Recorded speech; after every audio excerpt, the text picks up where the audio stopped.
आज आप लोगों का अगला टॉपिक है वाच्य परिवर्तन। वाच्य परिवर्तन।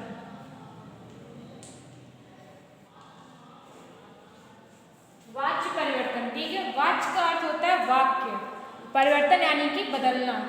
इसकी परिभाषा होती है वाच्य परिवर्तन की कि किसी भी बात को प्रकट करने का जो तरीका होता है उसे वाच्य कहा जाता है। यानी कि किसी भी बात को, किसी भी बात को प्रकट करने के तरीके को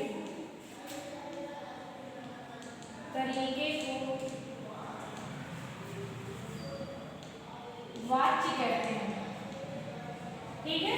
किसी भी बात को जो प्रकट करने का जो तरीका होता है उसे हम वाच्य कहते हैं, ठीक है।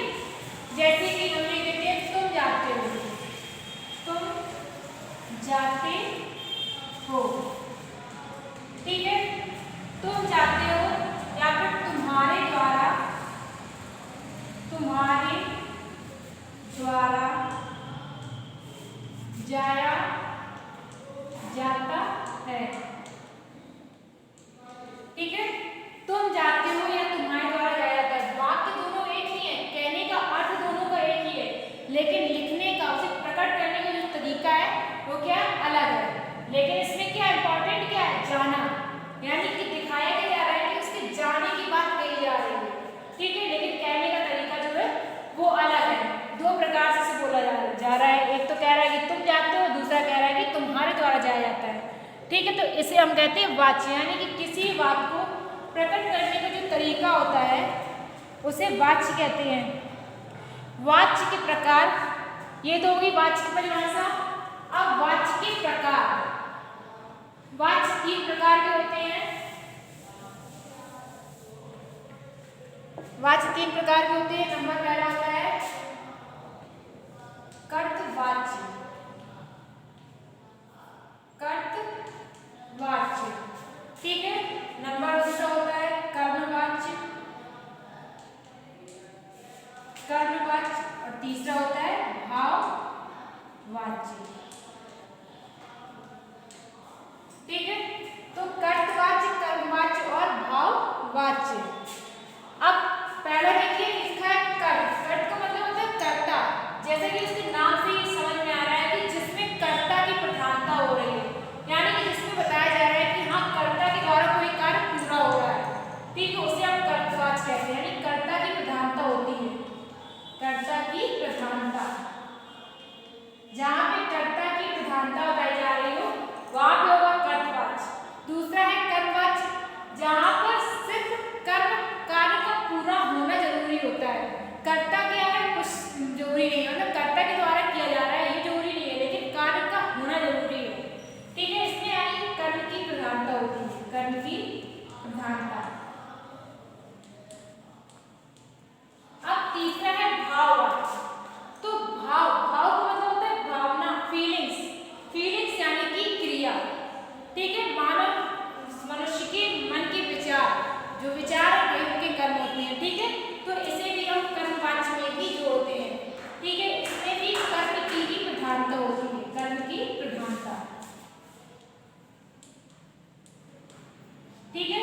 तो ये भी आपके कर्तवाच्य, वाच्य परिवर्तन। वाच्य परिवर्तन की परिभाषा है किसी बात को प्रकट करने का जो तरीका होता है उसे वाच्य परिवर्तन कहते हैं, उसे वाच्य कहते हैं। और परिवर्तन का मतलब होता है कि उस एक तरीके को किसी दूसरे तरीके में बदल दिया जाए, किसी दूसरे तरीके से बोला जाए, लेकिन दोनों का अर्थ क्या हो, एक ही हो, उसे हम परिवर्तन कहते हैं।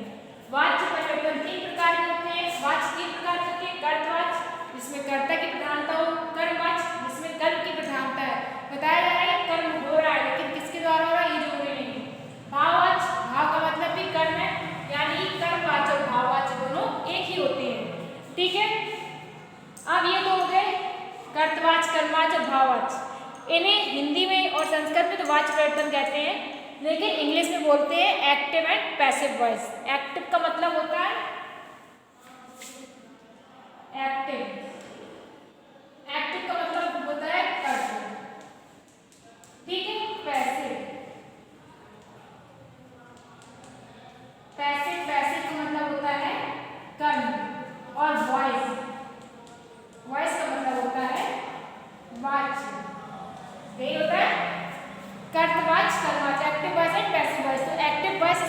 पैसिव वॉइस में चेंज करते हैं ना, उसी प्रकार कर्तवाच्य को कर्मवाच्य बदल देते हैं। ठीक है, एक्टिव वॉइस में हमारा क्या बताया जाता है कि सब्जेक्ट दिया जाता है कि सब्जेक्ट के द्वारा कोई भी कार्य कंप्लीट हो रहा है, लेकिन पैसिव वॉइस में क्या होता है कि कार्य कंप्लीट हो रहा है, ऑब्जेक्ट किसके द्वारा हो रहा है ये इंपॉर्टेंट नहीं होता है, इसलिए हम लोग सब्जेक्ट को बाई करके लगा देते हैं। ठीक है, तो उसी प्रकार संस्कृत के पैसिव वॉइस वाच्य परिवर्तन होते हैं। देखिए सबसे पहला कर्तवाच्य, लेकिन इन वाक्यों में क्या होता है संस्कृत में कि इनमें अपने वाक्य के अनुसार हम विभक्ति लगाते हैं, क्योंकि इन्हें विभक्तियों में बनाते हैं। ठीक है, वाक्य के अनुसार विभक्ति लगाते हैं, उसी के अनुसार में धातु रूप लगाते हैं। जैसे कि कर्तवाच्य है, सबसे पहला है कर्तवाच्य। तो कर्तवाच्य में किसकी प्रधानता होती है? कर्म की, कर्ता की प्रधानता होती है। इसमें कर्ता प्रथम विभक्ति का होता है, कर्ता होता है प्रथम विभक्ति। ठीक है, और जो क्रिया होती है, जो हमारा कर्म होता है, वो होता है द्वितीय व्यक्ति में, द्वितीय विभक्ति में। इस तरीके से हमारा जो सेंटेंस वाक्य बनाया जाता है उसमें कर्ता क्या होता है? प्रथम व्यक्ति होता है, और कर्म क्या होता है? द्वितीय व्यक्ति का होता है। जैसे कि हम लिख देते हैं रामा पुस्तकम पठति, रामा पुस्तकम पठति, रामा यानी कि राम पुस्तक पढ़ता है।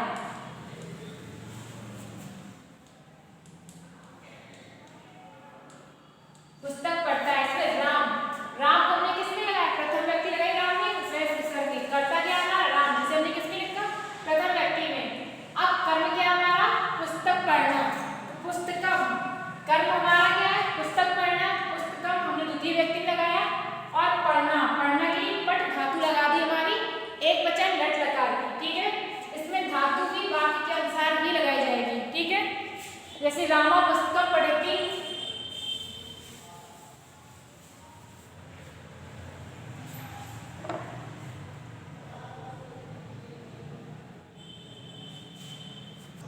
अगला है कर्मवाच्य। कर्मवाच्य में कैसे बदलते हैं, क्या होता है? देखिए कर्मवाच्य, कर्मवाच्य में क्या होता है कि लिंग वचन कर्म के अनुसार लगाए जाते हैं, कर्म के अनुसार होते हैं, कर्म के अनुसार होते हैं। ठीक है, इसमें कर्ता हमारा होता है तृतीय व्यक्ति में, कर्ता क्या होता है? तृतीय विभक्ति में, तृतीय व्यक्ति में।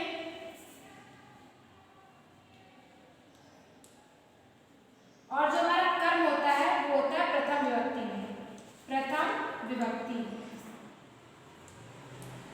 इस तरीके से। ठीक है, कर्मवाच्य में क्या था? कर्ता हमारा प्रथम व्यक्ति का था और कर्म थी द्वितीय व्यक्ति की। लेकिन कर्मवाच्य में क्या होता है? सब कर्म के अनुसार वचन लिंग जो होते हैं वो कर्म के अनुसार लगाए जाते हैं।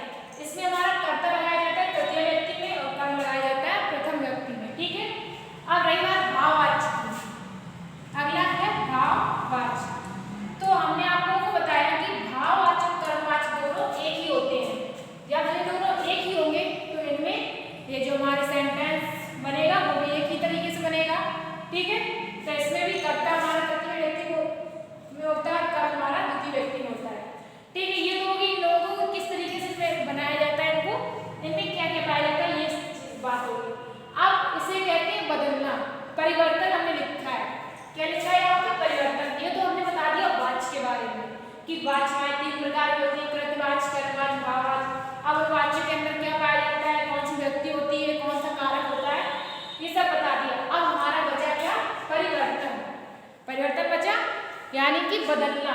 तो अब जब परिवर्तन दिया गया है तो इन सेंटेंसों को चेंज करना भी पड़ेगा। तो देखिए कैसे, किस बातों को किसमें चेंज करते हैं। देखिए कर्तवाच्य, कर्तवाच्य को बदलते हैं कर्मवाच्य में। किस बदल देते हैं? कर्मवाच्य में। ठीक है, कर्तवाच्य को बदल देते हैं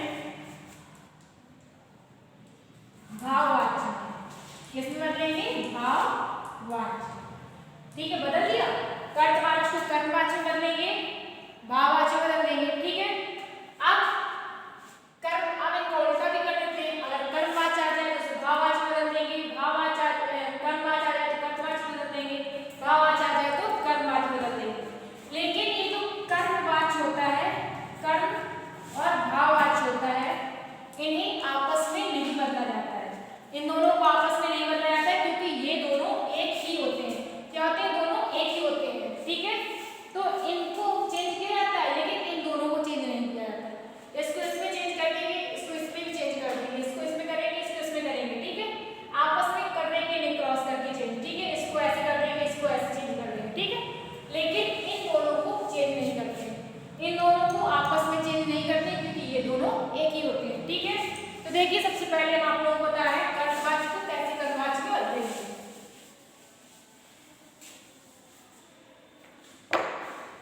देखिए कर्तवाच, कर्तवाच में जो सेंटेंस हमारा कैसे बनता है, हमारा कर्ता जो होता है वो होता है प्रथम विभक्ति में,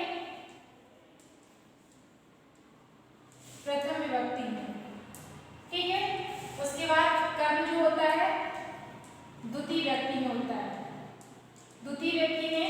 और उसके बाद जो हमारी धातु लगी होती है वो भी उन्हीं के अनुसार लगाई जाती है। ठीक है, एक वचन की, उसी के अनुसार हमें धातु भी एक वचन की या बहुवचन की लगती है। ठीक है, धातु भी उसी के अनुसार लगती है।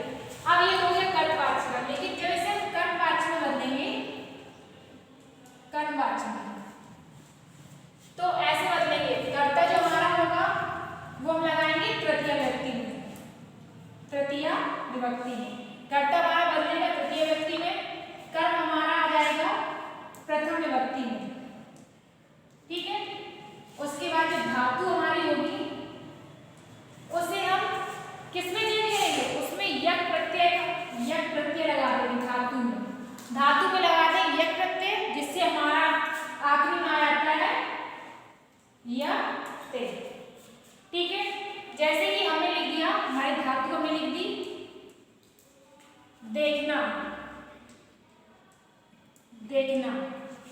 प्रत्यय हमने कौन सा बताया आप लोगों को, यक प्रत्यय हमने लगा दिया।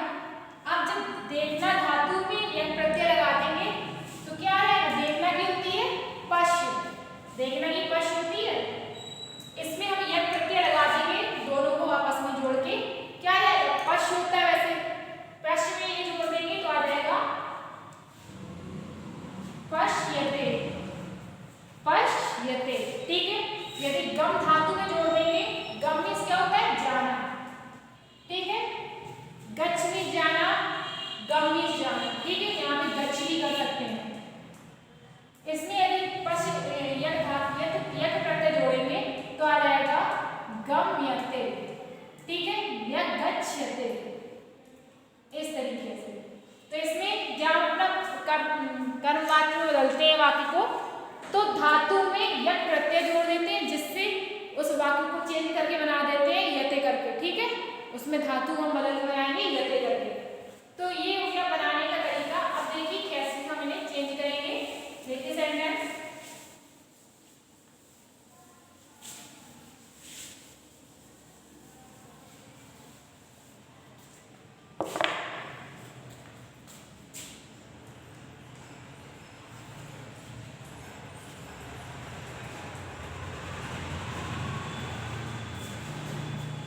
देखिए किस तरीके से इन वाक्यों को चेंज करेंगे।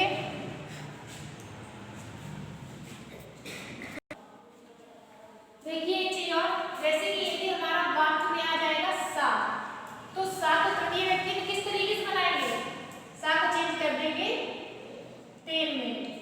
यदि ये वाला सा आ जाएगा, चेंज करेंगे तया में। ठीक है, सा मीन्स वह। अब इसे हम कर्मवाच में बनाएंगे तो चेंज करेंगे, कर्ता को चेंज करेंगे तृतीय व्यक्ति में। तृतीय व्यक्ति में सा को लिखते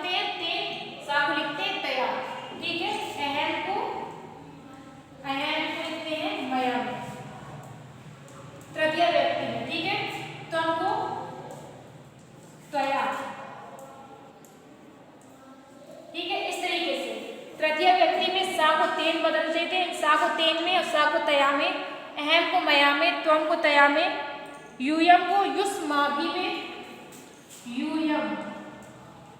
यूयम को युष्माभि।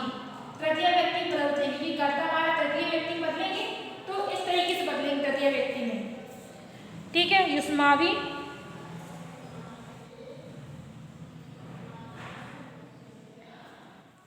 ते को चेंज करेंगे तय,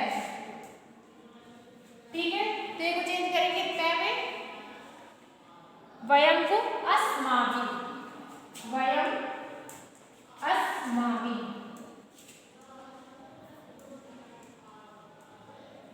ठीक है। तृतीय व्यक्ति में हम अपने कर्ता को इस तरीके से चेंज करते हैं, ठीक है। ये हमारे कर्ता है, जब तृतीय व्यक्ति का कर्ता लगाएंगे तो ये लगाएंगे, ठीक है। तो ये हो गया कर्ता को बदलना। अब देखिए वाक्य कैसे बनाएंगे, देखिए वाक्य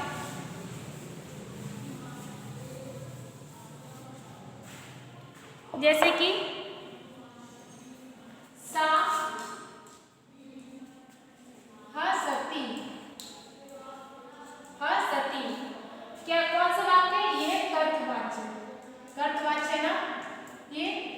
इसमें कर्ता क्या है, हमारा प्रथम व्यक्ति में लगा है और कर्म क्या है, कर्म इसमें दिया नहीं गया है, यानी कि इसमें धातु और कर्म दोनों एक ही दिया गया है, जिसमें धातु लगा के हसती, एक वचन में लगा दिया हसती, ठीक है। और इसे हम कर्मवाच्य बदलेंगे तो सा को भी चेंज करना था तया में, तृतीय व्यक्ति में, सबसे सा को चेंज करेंगे तया। अब कर्म दिया नहीं गया, कर्म दिया जाता तो उसे प्रथम व्यक्ति में बदलते, लेकिन सीधे क्या दिया गया धातु रूप, ठीक है। धातु, धातु क्या है, हसती, हस, लेकिन हसती धातु रूप में हस नहीं होता है हसना, इसमें यदि यक प्रत्यय जोड़ देंगे तो आ जाएगा हस्यते, यक प्रत्यय का या हटा करके ते कर देते हैं यते, ठीक है। हस्यते, ये प्रत्यय जोड़ करके ये धातु अपनी बनाते हैं, ठीक है। जैसे अगला वाक्य है, अहम पुस्तकम पठामि, अहम पुस्तकम पठामि।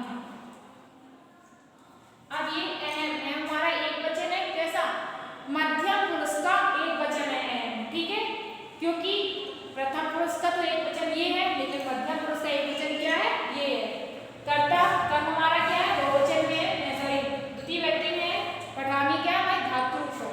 अब ऐसे हम चेंज करेंगे कर्मवाच्य में, सबसे पहले बदलेंगे अहम, अहम को हम चेंज करते हैं मया में, क्योंकि तृतीय व्यक्ति में अहम को लिखते हैं मया। अब उसके बाद क्या आ गया कि तृतीय व्यक्ति में कर्ता और कर्म हमारा प्रथम व्यक्ति में, यानी कि पुस्तकम, पुस्तक को प्रथम व्यक्ति में लिखेंगे पुस्तकः, अहम पुस्तका, पठामि, यहाँ पे क्या लिखा है, पट धातु लगी है, अहम के अनुसार लगा दी आमि, लेकिन जब इसे उसमें कर्मवाच्य बदलेंगे तो यक प्रत्यय जोड़ देंगे, क्या लिखेंगे, यक प्रत्यय जोड़ेंगे, पठ यते, ठीक है। इस तरीके से अपनी धातु हम जोड़ के लगाएंगे, मया पुस्तका पठ यते। अगला वाक्य देखिए, बालका पुस्तकम,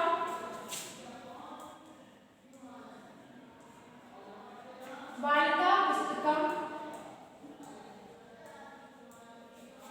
पठति। अभी तक तो ये थे, ये सात आपके वह मैं तुम ये वाले शब्द दिए थे, कर्ता दिए थे, लेकिन अब यहाँ पे क्या लिख दिया, बालिका पुस्तक पठति, बालिका पुस्तक पठति, यानी बालक पुस्तक पढ़ता है। अब बालक, बालक को हम तृतीय व्यक्ति में बदलेंगे, तृतीय व्यक्ति का शब्द रूप कहाँ लगता है, एन, एक वचन में लगता है एन, तो इसे बदलेंगे बाल के, तृतीय व्यक्ति का शब्द रूप लगा देंगे बाल के। पुस्तकम द्वितीय व्यक्ति में, इसे हम प्रथम में कर देंगे पुस्तिका, पुस्तिका। अब यहाँ पे पठति फिर से ये करना है, यदि धातु प्रत्यय लगा देना है तो पठ यते, ठीक है, बाल के पुस्तका पठ यते। अगला आगे देखिए वाक्य,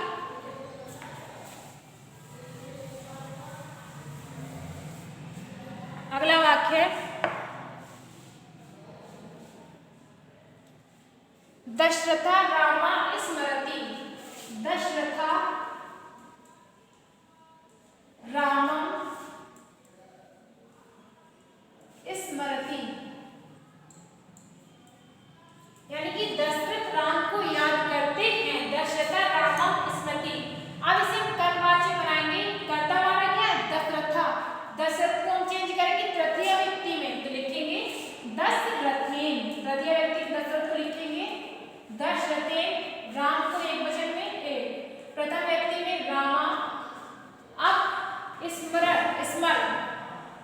स्मरण होता है, स्मरण होता है याद करना। अब इसे हम यद प्रत्यय जोड़कर लगाएंगे, तो इसे लिखेंगे स्मर्यति। इस तरीके से यद प्रत्यय जोड़कर आप लिखेंगे। ठीक है, तो इसके आगे वाक्य हम आप लोग कल समझाएंगे। ठीक है, आज इतना ही वाच्य परिवर्तन आप लोगों के लिए।